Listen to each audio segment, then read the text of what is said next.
Well, a good Friday. Thank you for tuning in to the Gardener's Corner program. We appreciate you being there on a regular Friday basis for this Friday feature of the Gardener's Corner program. Here on TV Channel 10, located on Channel 191 on Charter Communications, and also on WKRX 96.7 FM. My name is Rob Hall, and I'd like to make welcome all the way from the North Carolina Cooperative Extension Service, Mr. Carl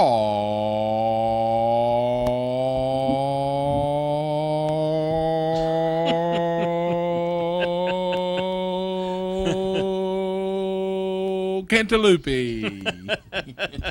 Good morning, Carl. Good morning, Rob. I just say they need to put you on the fire engine for the siren. Little do you know, that is, they told me that they would like to hear some of my work, and so I'm kind of applying for the job on the show, so to speak. Yeah, that's what some people won't do for a living. That's right. This is a recorded edition of the Gardener's Corner program, and we've got a lot of useful information to pass along to you. And anyway, I'm going to say something about this. I had not said anything to Carl about this, but the reason that we're pre-recorded today, Carl's dad passed away several weeks ago, and they are actually having memorial services for him tomorrow on the 27th in New Jersey, and Carl is traveling up that way for his dad's memorial service. And Carl, real sorry to hear about your loss. And, well, thank you, Rob. Thank you very much. Anyway, and I hope you didn't mind me sharing that with our viewers and listeners. That's fine. Dad was 84. He was a good dad, a good provider for myself and my brother and sister, so he'll be sadly missed. Well, last week after the show, Carl was showing me some pictures of his dad's 80th birthday party. Right. And no doubting that he is your dad, or was your dad, because you and him favor each other tremendously. Mm-hmm. And of your brother, you favor your dad, I think, much more than your brother does. No, I think so, yeah. But anyway, again, our condolences go out to you and your family. And thank you. Anyway, but we're going to jump right on in and going to be talking about some useful information. Here it is, the last part of June. Hard to believe, a week from tomorrow will be 4th of July. The old expression and analogy, time flies when you're having fun. And time flies like an arrow, and fruit flies like a banana. And bananas make real good slippers. That's right. But anyway, just want to let you know that if you have any questions that you had planned to ask of Carl today, just bear with us, and you're welcome to call, next week on the show. Or if you want to call up to the North Carolina Cooperative Extension Service and leave a message for Carl, he can return your call next week. The Person County office is 336-599-1195. But we're going to jump right on in and talk about some things. And we had made mention of this last week, but we're going to talk about it a little bit more today. It is a new tomato insect that was found in Chatham County. Is that right, Chatham That's County? Right. Mm-hmm. Within the last few weeks, and Carl is going to share a little bit of information with us about that. Yeah, I got this an email from one of my coworkers, Debbie Roos, who's the horticulture agent in Chatham County, and she, I'm just quoting from her website. She says, I got a call from a Chatham County greenhouse tomato grower recently about an insect flying around that they had never seen. I visited the greenhouse and saw many tiny insects moving around the plant canopy. They were quite active, so we brushed a few of them onto a yellow sticky card just to get a good look at them.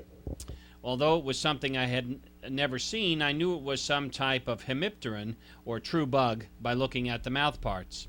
I sent a sample off to NC State's Plant Disease and Insect Clinic for identification, and our NCSU entomologist Bob Blinn identified the insect as a tomato bug in the family Miridae, along with the tarnished plant bugs and many others.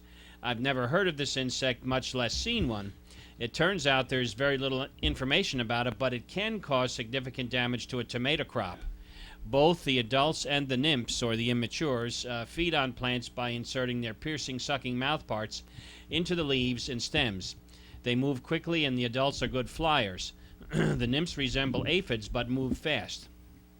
Tomato bug feeding causes leaves to shrivel and die. I came across some references in the literature to the tomato bug being a biological control agent. I asked Bob, the entomologist, about this, and he said the tomato bug was likely a facultative predator, meaning that it can feed both on insects and plants.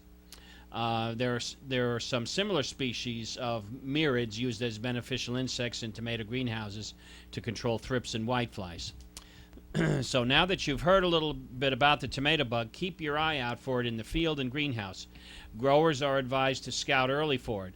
Fortunately for the greenhouse tomato grower, the pest showed up towards the end of the tomato season, so negative impacts from feeding damage were minimal. Since so little is known about this insect, we have not been able to find any research on organic control options. NCSU entomologist Dr. Jim Walgenbach suggested that organic pesticides effective against stink bugs would likely also be effective against tomato bugs. Research has shown that neem, spinosad, and pyrethrum provide the best control of nymphs, but very little control of adults. Make sure and read the labels carefully, and if toxic to bees, avoid spraying when they're actively foraging. So I have a few slides that I'd like to show of the tomato bug. Get it here. So it's quite small in relation to the size of the leaf. Here, that's the adult. Here's another shot of the adult. You can see it's kind of a whitish grayish insect with two large reddish brown eyes. Here it is crawling on the stem. And you can see here's in relation to the plant stem. If you look real close, you can see the insect, one on the extreme left and one close to the extreme right. And here's one walking along a tomato plant stem. You can see the hairs on the tomato plant stem. This is what releases the strong tomato odor when you rub your hand against a tomato stem. Oh, the little stem sticking up like that? Uh-huh. Oh, really? Right. Wow. Mm-hmm. Yeah, those are scent glands, and that's what it releases the odor. Here it is. Here's an adult tomato bug, and you can see it's green, but you can see the small white wings. The wings are just starting to develop on this one, the wing pads, in kind of the mid part of the insect. And this is the damage that it causes. Being that it's a sucking insect, it sucks plant sap, and it shrivels up leaves. And I hope we don't see this out in the field, because it can cause a lot of damage. But hopefully it's pretty easily controlled, and as far as we know, it doesn't vector any plant diseases. Because if it vectors plant diseases like bacteria or viruses, then we're really in a fix. And here it is again. And I suppose it can also get into the fruit. So anyway, that's some new info on the tomato bug. We'll see how this progresses, and we'll see if it gets any worse. Well, Carl, I certainly hope that it does not get any worse.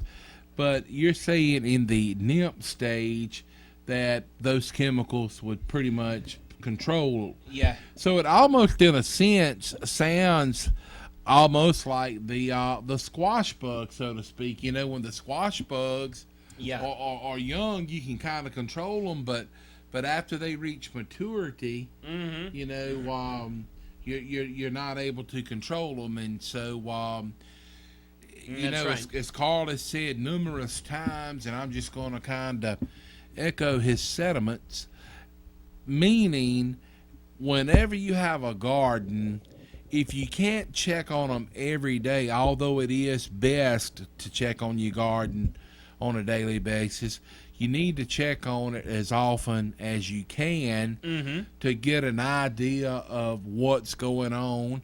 And, you know, that doesn't mean, you know, riding the four-wheeler by and looking at the garden and say looks pretty good and keep on. Like otherwise known as the windshield effect. That's right.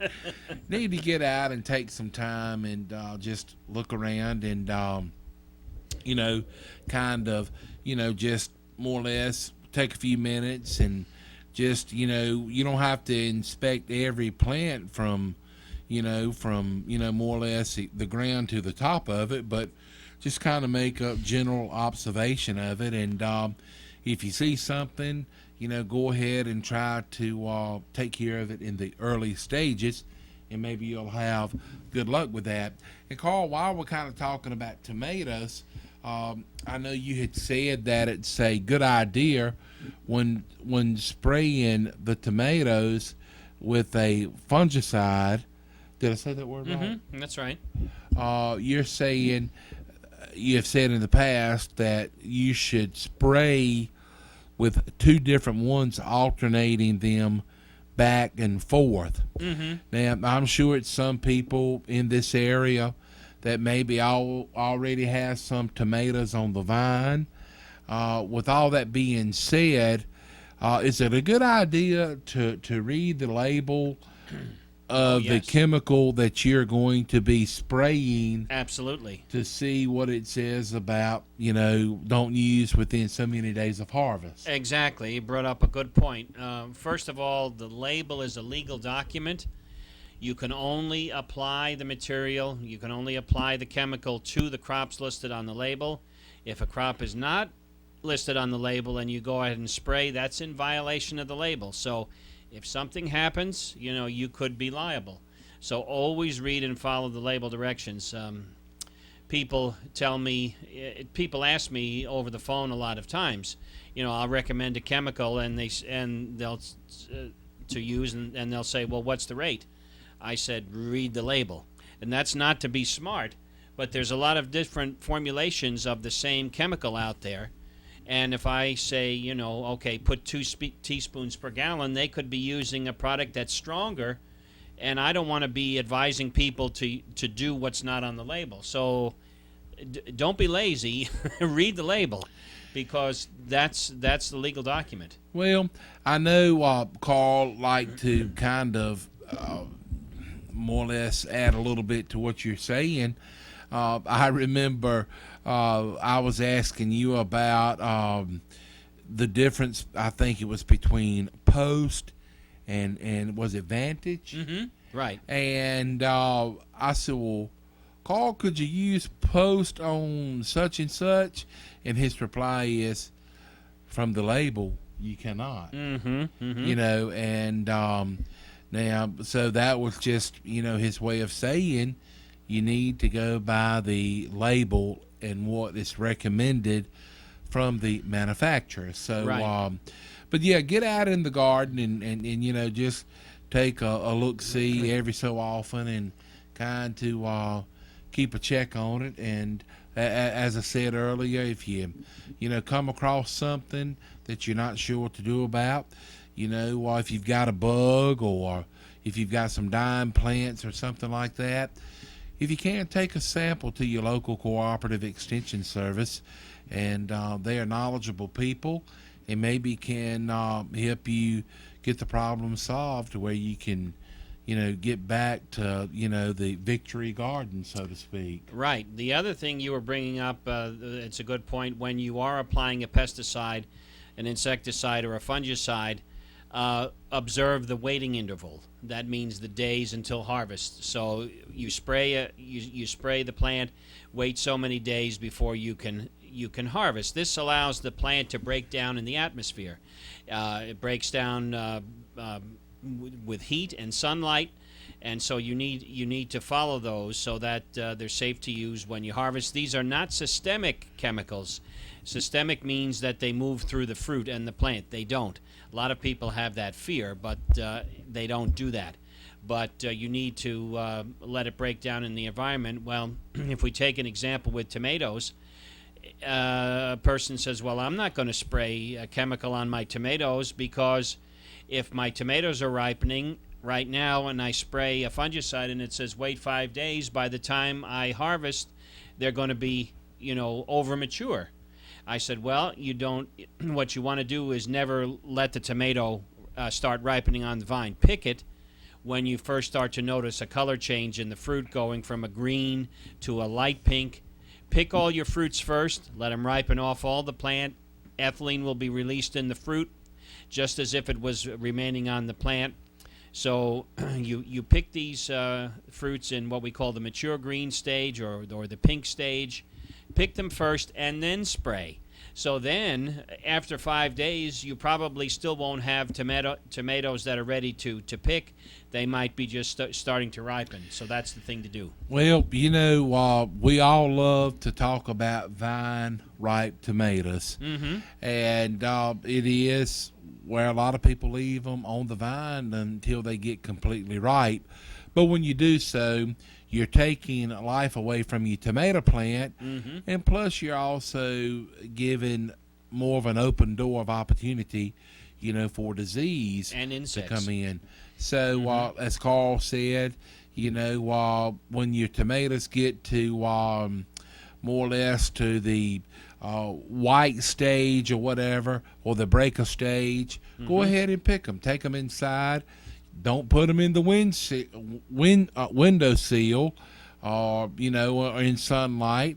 Just set them on a counter, mm-hmm. and they will ripen on their own. That's right. If you want to speed the process up a little bit, take you a banana and several tomatoes and put them in a paper bag mm-hmm. together, and fold the top down on the paper bag and take a clothespin and seal the top of the bag. This will, get the tomatoes riper faster because bananas give off the ethylene mm-hmm. chemicals. So, and something else while we're talking about, tomatoes, I was reading something in one of the electric cooperative magazines. Yeah. And it was saying, talking about, food safety. And they were saying that whenever you go to your garden to harvest fruits and vegetables, that you need to wash your hands before going. So, and they say that helps with food safety.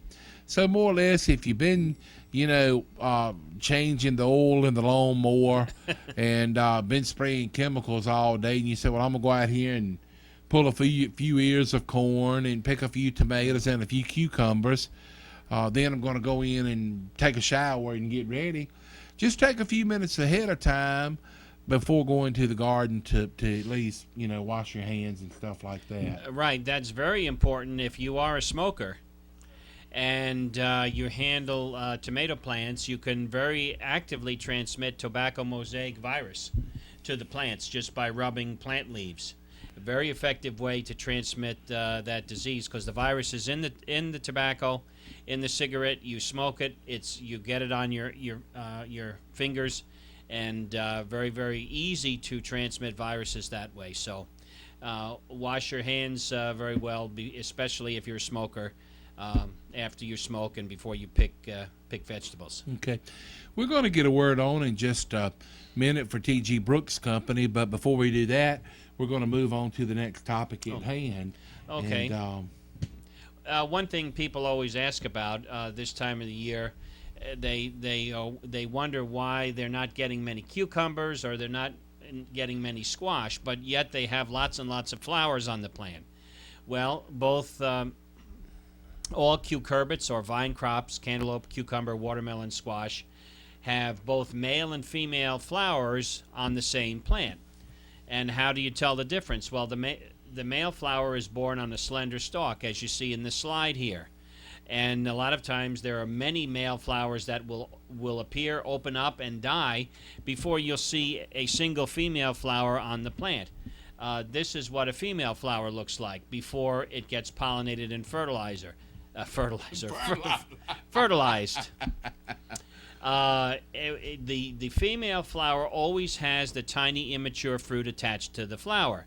If it's not pollinated and fertilized by bees, the small fruit shrivels up and drops off. And then after pollination and fertilization, then you can see the fruit start to expand, and then the flower dies. Here's a female squash flower and fruit, and just kind of sliced in cross section so you can see how the flower attaches to the fruit.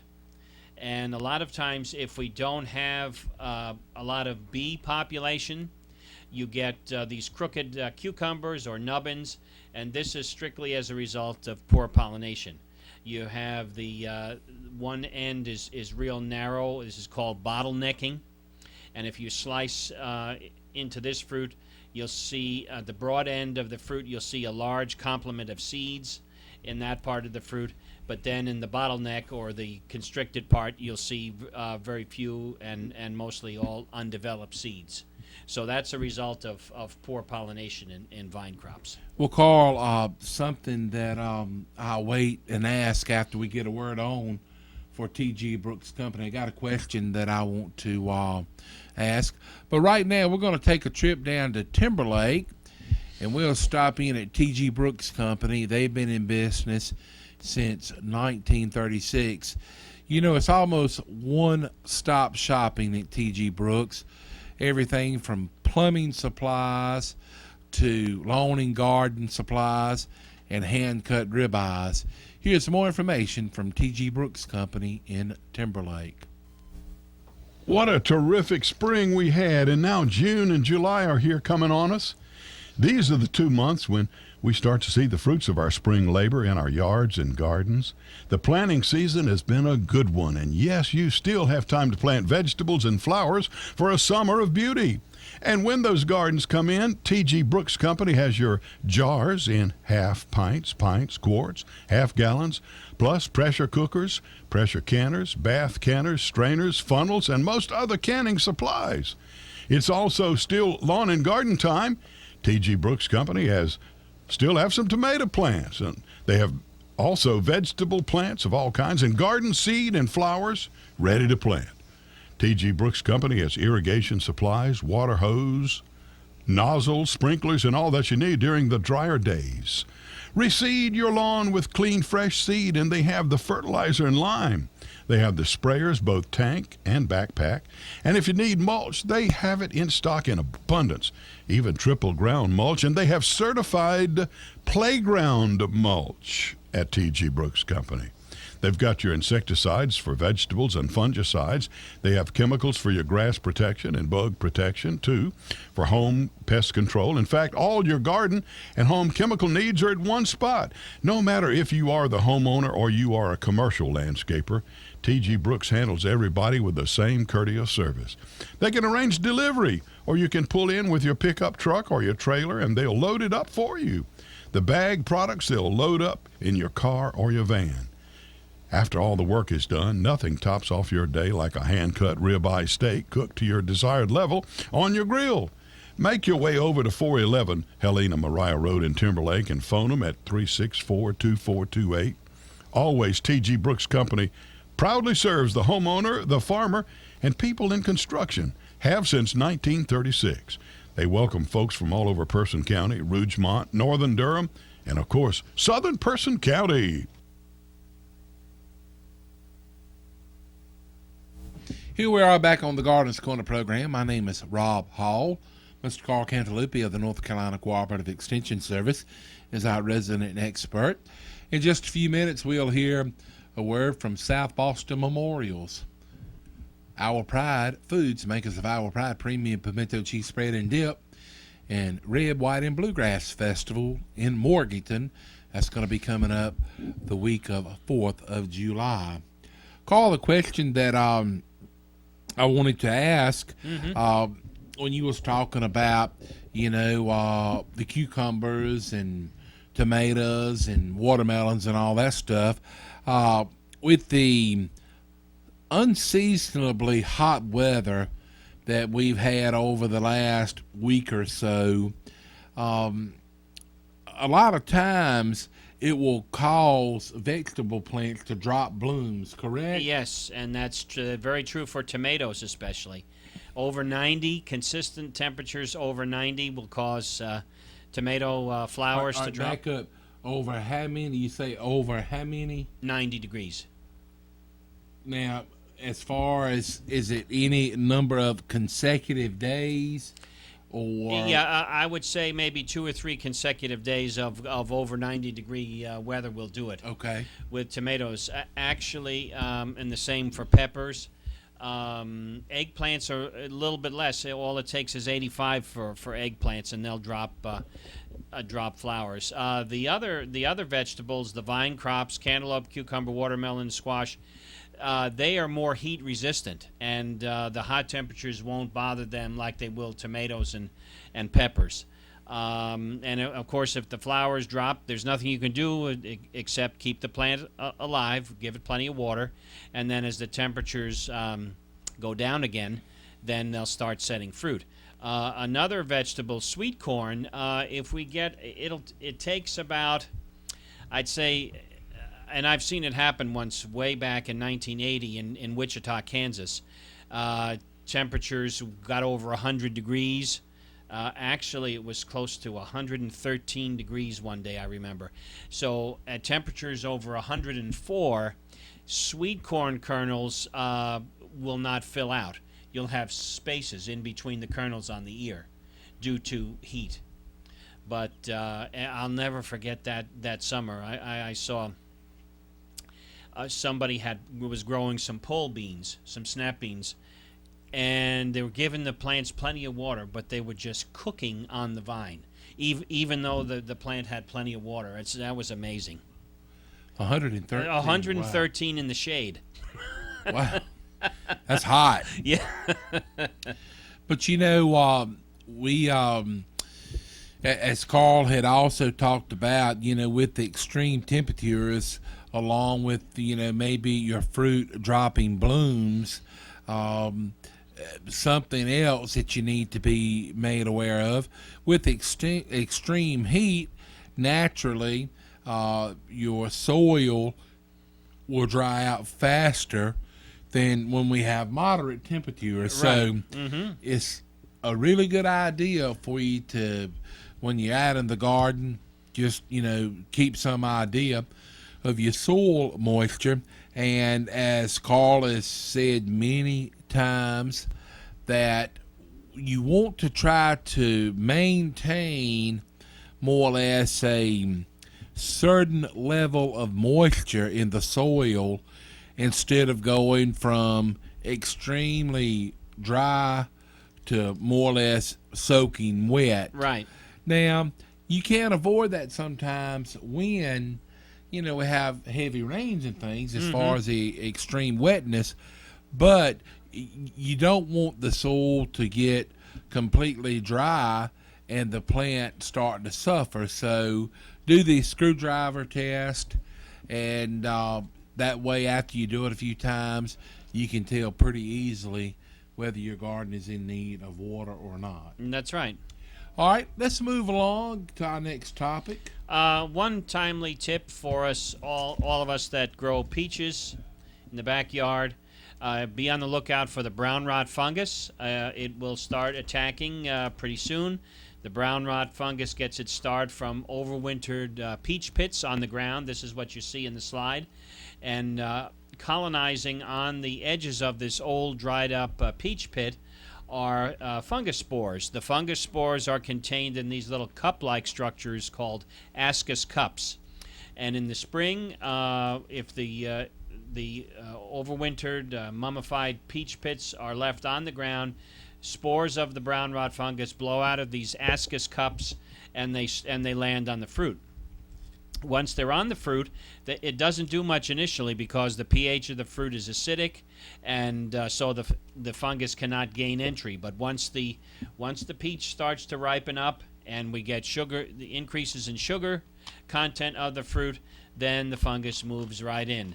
And you can see it here in this slide. It is affecting the flower on the left, and then it's affecting the fruit on the right. And brown rot can work very, very quickly and shrivel up fruits on the trees to mummies in just about no time. So a word to the wise is always add the fungicide Captan, C-A-P-T-A-N, in your fruit tree spray mixture, along with your other chemicals. Your generally an all-purpose fruit tree sprays contains malathion for sucking insects, methoxychlor for chewing insects, and Captan to control the brown rot. So you have to spray on a schedule every 10 days or so until it tells you on the label when to stop spraying so many days before harvest. So if you see this appearing on your fruits, it's too late to do. So prevention is the key when controlling brown rot. All righty, that's some very useful information.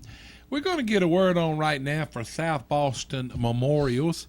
We're glad to have them on the Gardeners Corner program, and should you ever be in need of the services of South Boston Memorials, they are very friendly people, family owned for a great number of years.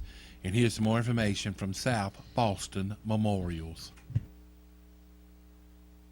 At 1439 Seymour Drive in South Boston, Virginia, they offer granite markers, monuments, and mausoleums. For more information, visit the website SoboMemorials.com or call 434-572-3859. South Boston Memorials have been in business and family-owned since 1958. In-house laser etching is available at South Boston Memorials. They have over 300 granite memorials in stock.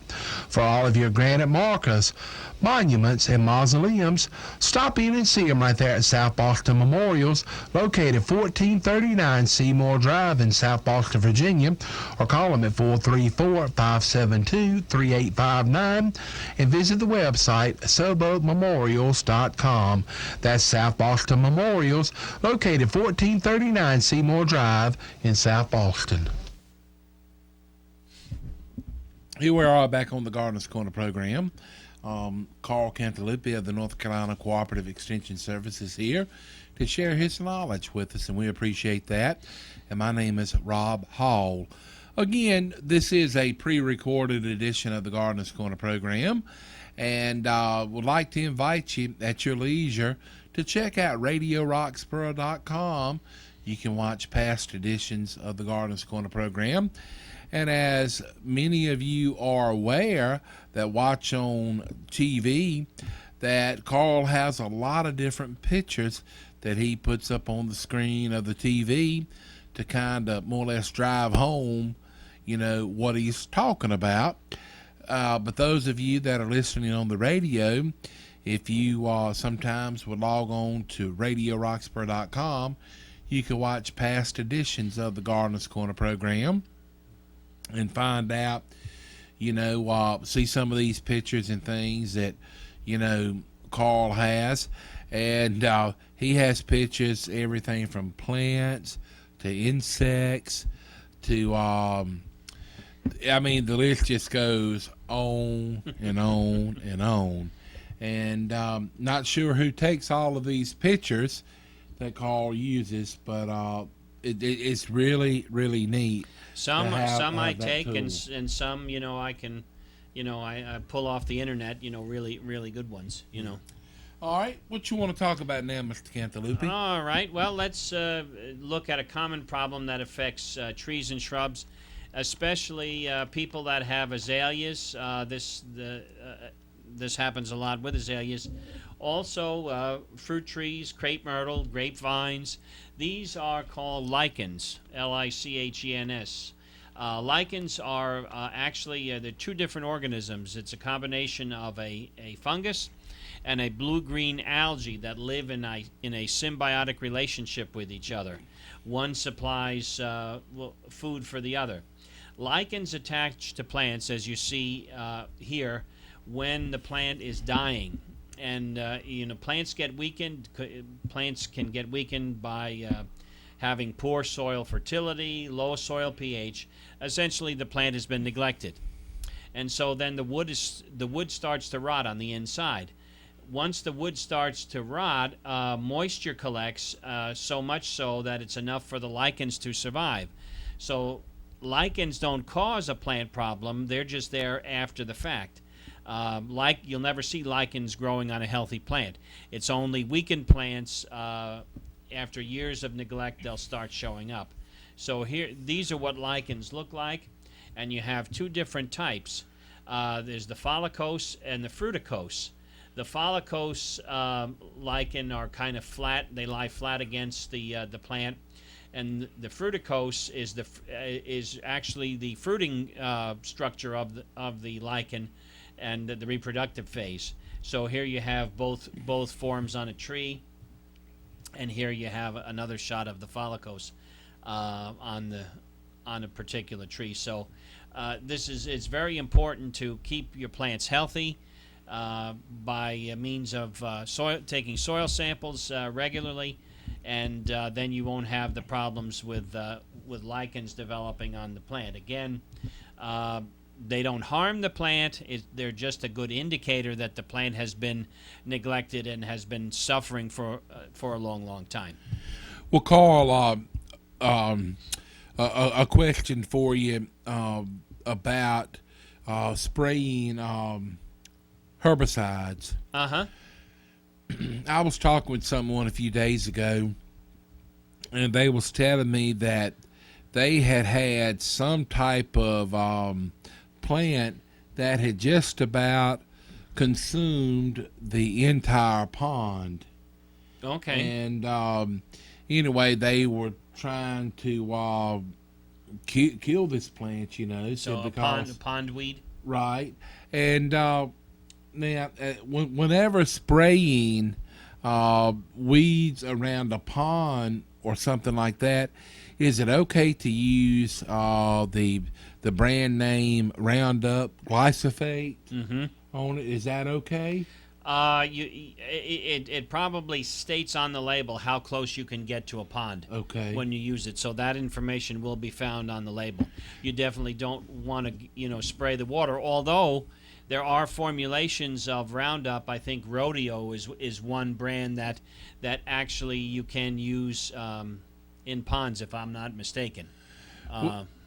So if you do have vegetation growing in your pond, what is the best way to figure out what to kill it with? Use? Okay. Yeah, or what to use. Yes. Okay, go out and take a sample of the pondweed that you have, because there are different chemicals that affect the different types of floating weeds or algae.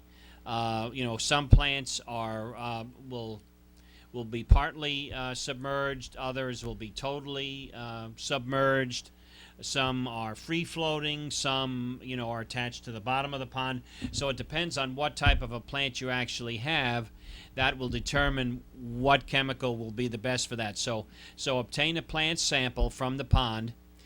Go out and take a paper towel and grab a sample of the weed in a wet paper towel. Put that in a Ziploc bag and bring that into the extension office. And the reason for the wet paper towel is to keep moisture in it, to keep the plant alive. That's right.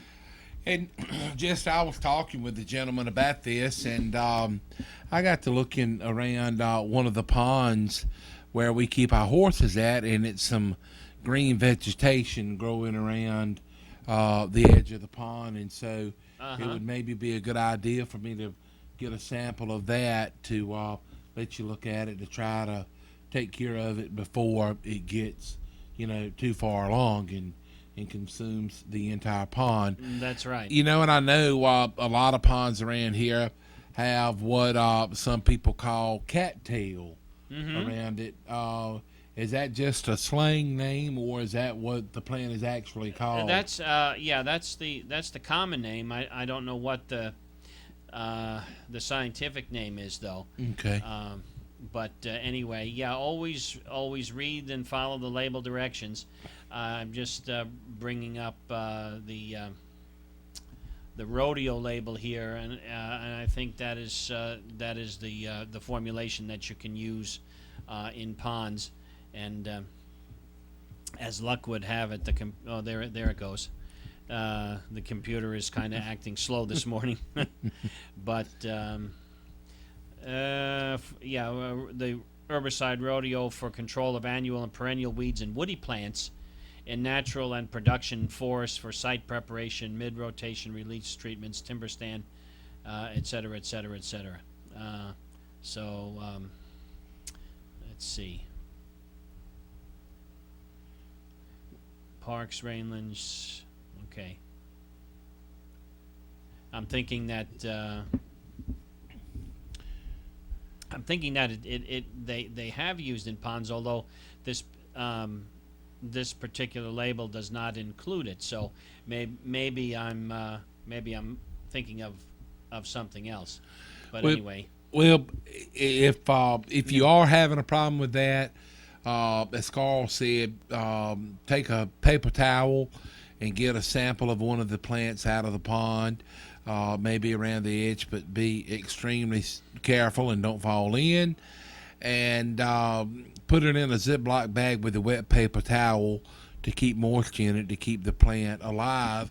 So Carl or one of the other friendly cooperative extension service agents can identify it, and from then, after it's identified, they can help you come up with the name brand of chemical that you need to use to take care of that problem. This does have an aquatic label. So I it was does, correct. okay. Yes. Mhm. Okay, so it's rodeo then. Mm-hmm. Mm-hmm. Okay.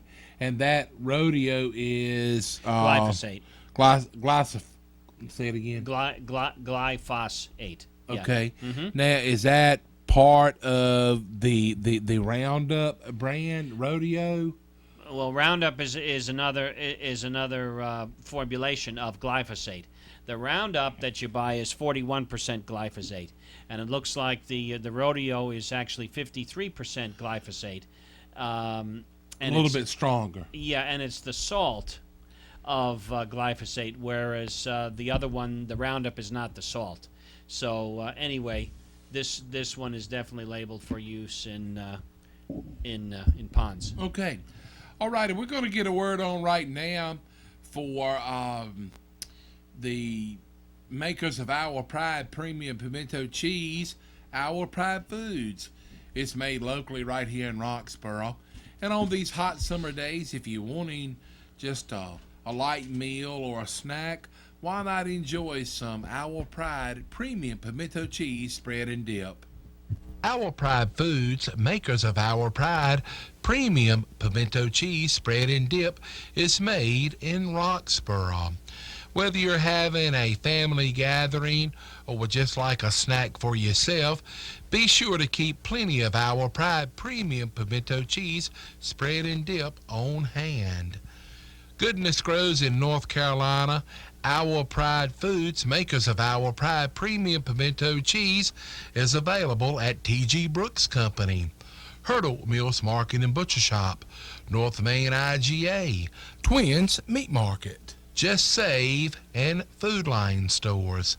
Also, if you're in Uptown Roxborough and get the hankering for some Our Pride Premium Pimento Cheese, you can enjoy it at Cole's Pharmacy and Triss's Espresso. That's Our Pride Foods, makers of Our Pride Premium Pimento Cheese Spread and Dip. Try the jalapeno added for extra flavor. Goodness grows in North Carolina, and Our Pride Foods, makers of Our Pride Premium Pimento Cheese Spread and Dip, is located in Roxborough.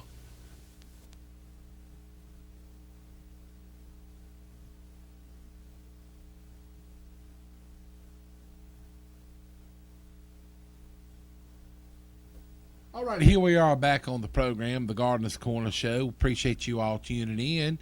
And again, this is a recorded show. We appreciate you tuning in, and we got a little bit more information to pass along to you today, and we're going to get a word on for the Red White Bluegrass Festival. And anyway, Carl, another question for you about soil sampling. If someone is kind of looking around their place and they say, well, you know, there's a little raised bed area, or I've got a little spot right over there that I can maybe plant a lake garden in, is there still plenty of time to do soil samples and get warm season vegetables? That's right. Thank you. Oh, plenty of time. There's still lots of the garden season left. If you've been late in getting plants done or something has prevented you from doing it, still plenty of time to direct seed corn, beans, squash, cucumber. Maybe a little bit late for your cantaloupe and watermelon from direct seed. Of course, wait until the first week of July to direct seed pumpkins so that they'll be ready in time for Halloween and not be too early. If you still have, and I was just in different places yesterday, still have tomato plants and pepper plants available, so you still have time to plant those if you like. Okay.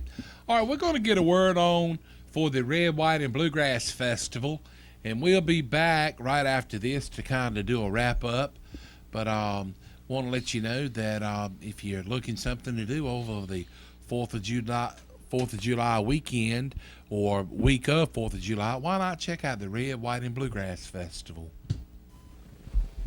For great bluegrass music, don't miss the Red, White, and Bluegrass Festival. It's July 1st through the 4th at Catawba Meadows Park in Morganton. Here's some of America's finest bluegrass bands like Balsam Range, Seldom Seen, the Del McCoury Band, and Mountain Heart.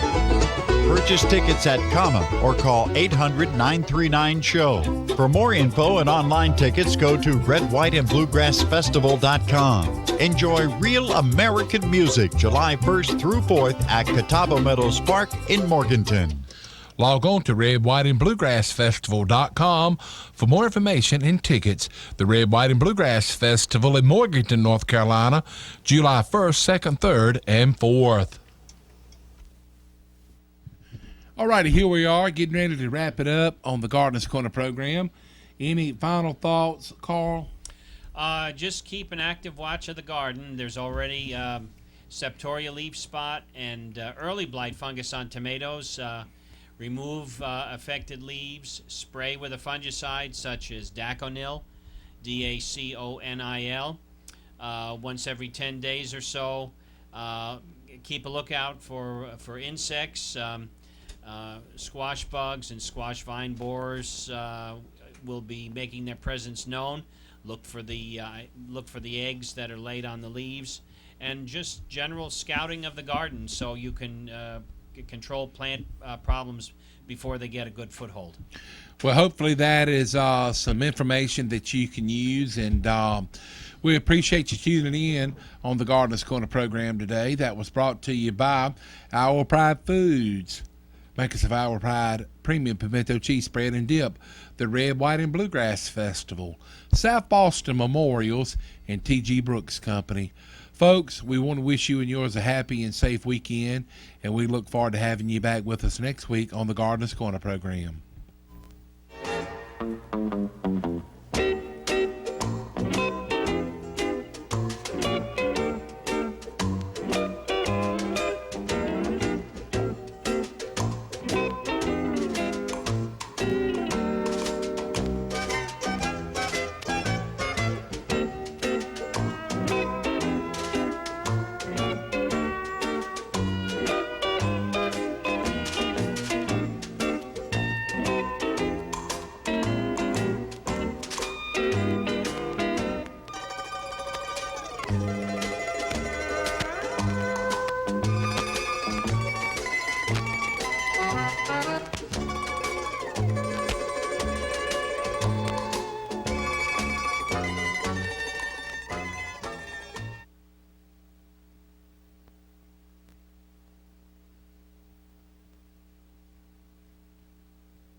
in your cultural practices, make sure that the plants have enough water. Scout every day for the presence of insects and diseases and control them.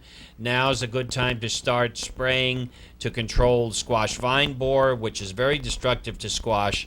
So spraying 7 at the base of the plants will do a lot of good if you do that.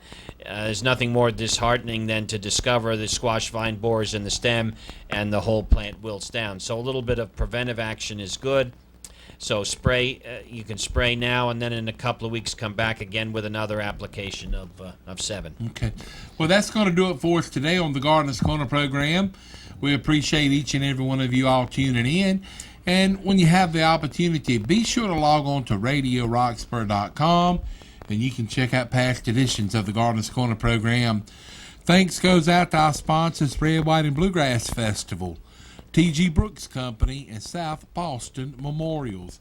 Also a big thanks to Mr. Carl Cantalupi Thank you, from Rob. the North Carolina Cooperative Extension Service. And I want to give out a shout out to our more or less man behind the technical scenes and operating the camera today. I think this is the first time that he's ever done it for us, but a big hand for Dave Bratcher. Appreciate him filling in and getting us on the air today. God bless, folks. Have a wonderful and safe weekend, and we look forward to seeing you next week on another edition of the Gardener's Corner program.